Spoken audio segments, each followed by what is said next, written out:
Welcome back. Now, in March this year, Nigeria pulled out at the last minute from signing the Continental Free Trade Agreement due to pressure on government from stakeholders that they were not adequately consulted on the agreement.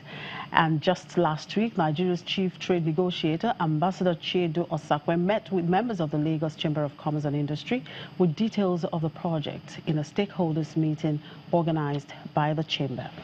And joining me now to look at the issues is the chairman, LCCI Export Group, Mr. Bamidele Ayemibo. Thank you very much for joining us, Mr. Ayemibo. How are you? Very well, thank you.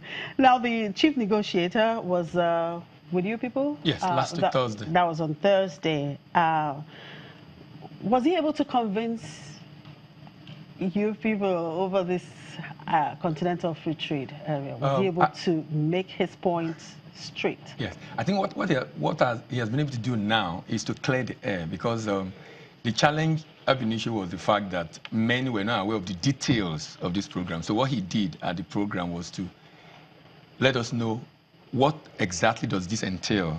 And what was very striking to me was the fact that we were not going to go in 100%. We are actually going to cover about 90%. So we have about 10% that we can negotiate, that we can say, look, these are no-go area. These are products you can bring into Nigeria. What are these 10%? No, we will decide that. Oh, you? But I said, yes, we will decide. I mean, as a nation. Okay. That's why the stakeholder program is going on, so that we can decide. So he's expecting us to get back what are the area we think the government should not include, meaning this particular area will not be part of the free trade agreement, meaning anybody bringing stuff into Nigeria within that space will still be paying duty, but the remaining 90% we will not be paying duty. So that was very striking, and the feedback he got was the fact that, look, it's like you are now marketing, if we have had all this information before now, you won't have to be marketing it. And he said, look, we couldn't have started marketing this thing when the agreement is not yet in place. So it was a tough situation for him also. But all in all, I think it was a good one. So you're now convinced? Yes, that, I mean, that we need to go. In the first place, what were your major concerns about this trade agreement? The major concern was the fact that, look, if the infrastructures are not in place, if the environment are not good enough, making us competitive in the international trade environment, why should we get into this? And of course, there are different schools of thought. Even within the chamber, there's different schools of thought today. But we need to take a position yet. But some were for, some were against. Those that were for, those were against, were saying, look, fix the infrastructure, make the environment conducive, fix the power, then it becomes a lot easier. Those that are easier for us to go ahead, those that were for are saying, look, we have currently ESCOWA trade liberalization scheme. Nigeria is the major beneficiary from that scheme, even though we're not there yet. And we have the EPA that we have not signed. If we are afraid of the European taking over our market, we're also afraid of other Africans. In fact, the program last week, the deputy chief negotiator, the lady was saying, the way we're complaining, Malawian that he was talking to during the program, we're afraid of Nigerians. So they say, look, Nigeria are afraid of people coming to bring people out there, but the other African countries are afraid of Nigeria taking over their market.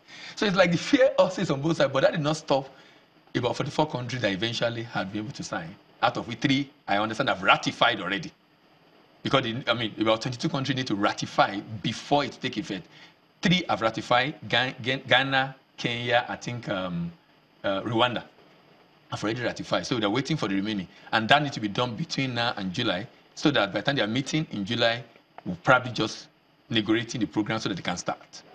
Okay. So, but then, do you think, going by what you heard from Ambassador Osakwe, do you think Nigeria is actually prepared or ready? We can. We're prepared. We're ready. We can. The concern of man, the concern of LSC are valid, no doubt about it. But my opinion personally now, and for some people in the chamber, it's not enough for us to say we're not going to do. Because if we don't, the world will move on without us. And I understand that we have about 180 days to sign from March 21. And if we do not, we have to go through WTO and do a different renegotiation and see we're not even part of Africa in the first place if we're going to come in afterward. So the world will move on without us. I mean, we didn't go for the program. The program, this had the program for the 4 countries signed. So we're just better off been able to sign, considering the fact that government is trying to do a lot in agri space now. Think about this.